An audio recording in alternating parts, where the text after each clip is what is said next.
I'm Denis. I'm a travel and outdoor filmmaker based in Italy. I'm passionate about discovering new adventures, meeting different people, and bringing new ideas to life. That's why today we're driving with Mazda as part of the Mazda Discovers episodes, a series driving across Europe to meet expert craftsmen. In this episode, we are driving from Italy to Prague to meet Oliver, an expert in the plaster making technique, and learn more about this unique craft that requires creativity, precision, and skill.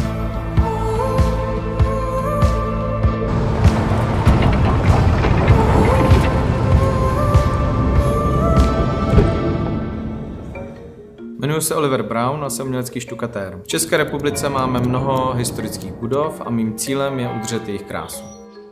Před 12 lety jsem s malou skupinou lidí začal rekonstruovat historické budovy v Praze. Naše práce probíhá v dílnách, na fasádách a je součástí velkých staveb. Oliver's interest in plastering started while he was still studying. He soon founded his own company and started working on various small projects. The company has experienced significant growth over the years, allowing him to participate in some of the largest projects in the country. Today, he is well known for his remarkable plasterwork and an outstanding craftsmanship in this field.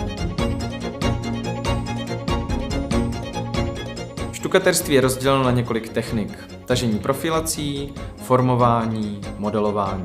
Při výrobě profilací se postupuje tak, že se vyrobí dřevěná šablona s oplechováním v příslušném tvaru a tahá se šablonou po stole, vytváří se litím sádry na stůl ten požadovaný tvar. Při procesu formování se používá hliněný model, který si napřed vymodelujeme z hlíny, poté přistoupíme k formování silikonem, kdy se model poleje silikonovou hmotou a takto se vytvoří forma, z které se potom odlívá příslušný odlitek. Je to velice důležité. Ve štukaterství by se dalo říct, že obecně v restaurování je to ten hlavní důvod, proč se věc nezbourá a nepostaví nová. Když máte historickou budovu, tak je důležitý zachovat tu její hodnotu v té historii.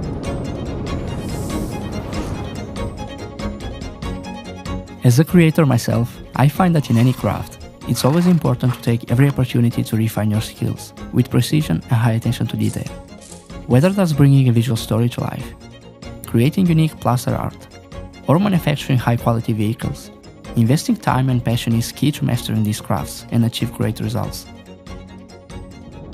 Driving back home or reflecting on this journey made me realize that despite coming from different backgrounds, as creators and artists, Oliver and I have more things in common than I thought. Stay tuned for the next episode of Mazda Discovers, where content creator Oliver Astrologo travels to Spain to learn about leather making.